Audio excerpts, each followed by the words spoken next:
இலங்கை நாட்டில் என் தொப்புள் கொடிகள் தண்ணீரில் பாதிக்கப்பட்டு அவதிப்படுபவர்களை நீங்கள் பார்க்கிறீரை.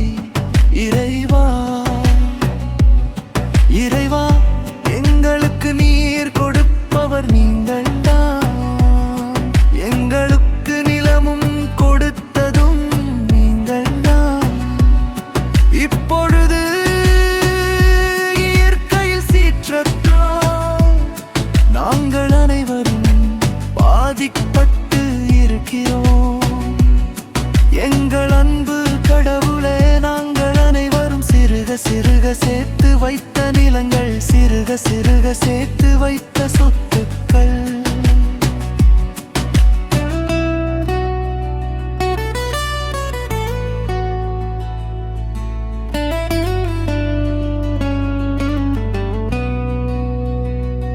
நீங்கள் தானே கொடுத்தீர்கள், இப்போது நாங்கள் ஒன்றுமே இல்லாமல் நின்று கொண்டிருக்கிறோமே. இறைவா, இப்பொழுது எங்களுக்கு மனதைரியத்தை தாருங்கள் ஐயே, மன ஆறுதலை தாரும் ஐயா. இறைவா, இப்ப உலகத்தில் உங்களால் தான் நாங்கள் உற்று வாழ்கிறோம். இத்தகைய துன்பங்களை நாங்கள் அனுபவித்து விட்டோம் ஐயா. இனியும் இப்பேற்பட்ட துன்பங்களை தாங்கக்கூடிய சக்தி இல்லை ஐயா. இறைவா, எத்தனையோ துன்பங்களில் நீங்கள் எங்களுக்கு துணையாக நின்று எங்களை நல்ல முறையில் வழி நடத்திச் செல்லும் ஐயா.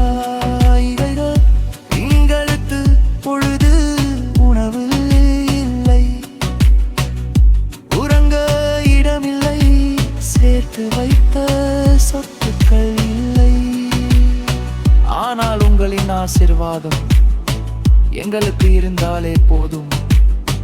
தொலைத்ததை எல்லாம் நீங்கள் கொடுப்பீர்கள் என்று நம்பிக்கையோடு வாழ்கிறோம் ஐயா. காத்தருளும் எங்கள் இலங்கை நாட்டு மக்களை இரு கரங்கள் கூப்பி மன்றாடுகிறேன். உங்கள் மகள் ஆரோக்கிய ஜோதி இலங்கை நாட்டு மக்களை காத்தருளும் எங்கள் கடவுளே, காத்தருளும்.